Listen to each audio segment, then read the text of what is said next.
Prince Harry's long-awaited reunion with his father, King Charles III, has stirred fresh waves of curiosity, hope, and skepticism across the United Kingdom and beyond. The Duke of Sussex was photographed arriving at Clarence House on Wednesday, September 10, marking the first time in nearly 2 years that he and his father have come face-to-face. The sight of Harry's car pulling into the London residence just after 5:20 p.m. drew not only the lenses of waiting photographers, but also the collective attention of royal watchers who have been wondering if this fractured father-son relationship might finally be on the mend.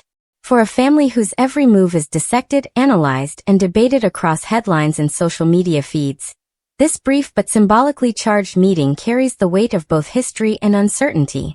It was February 2024 when Harry last saw Charles in person, rushing to the United Kingdom following his father's announcement that he had been diagnosed with cancer.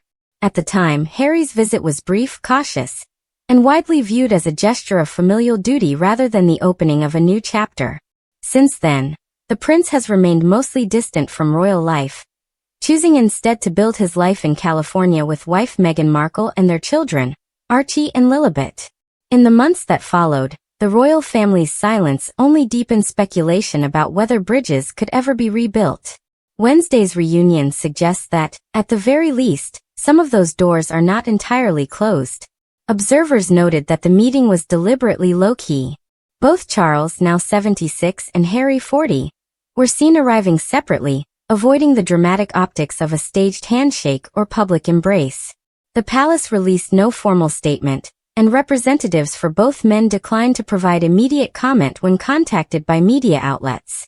What has been pieced together comes from royal sources and eyewitnesses. Charles wanted to see his son.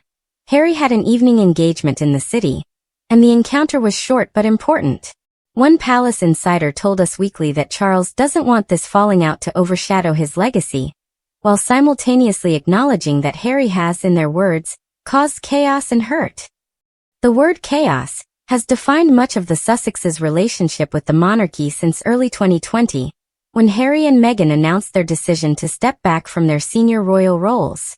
Dubbed Megxit by the press, their departure led to a cascade of revelations, from Oprah Winfrey's blockbuster interview to Harry's memoir Spare, in which he openly detailed conflicts with his brother William and his complicated feelings toward his father. Those disclosures deepened the rift and set the stage for years of estrangement, with only a few brief and formal encounters punctuating the silence.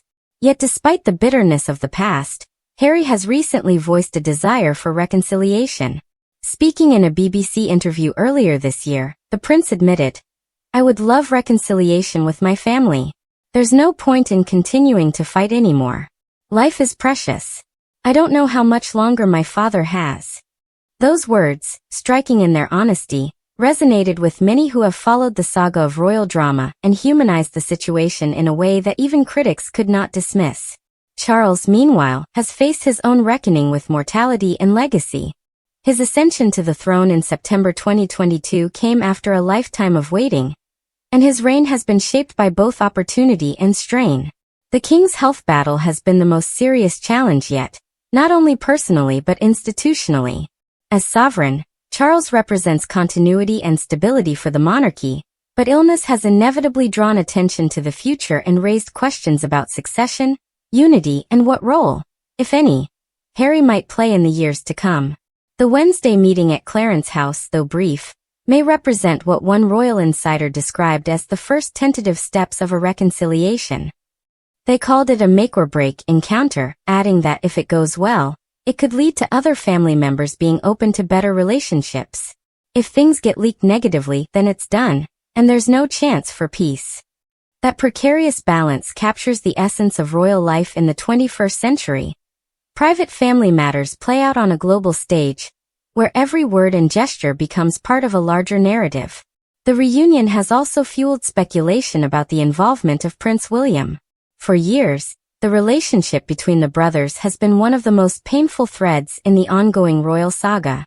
Reports indicate that William, 43, has adopted a neutral but wary stance on Harry's meeting with their father.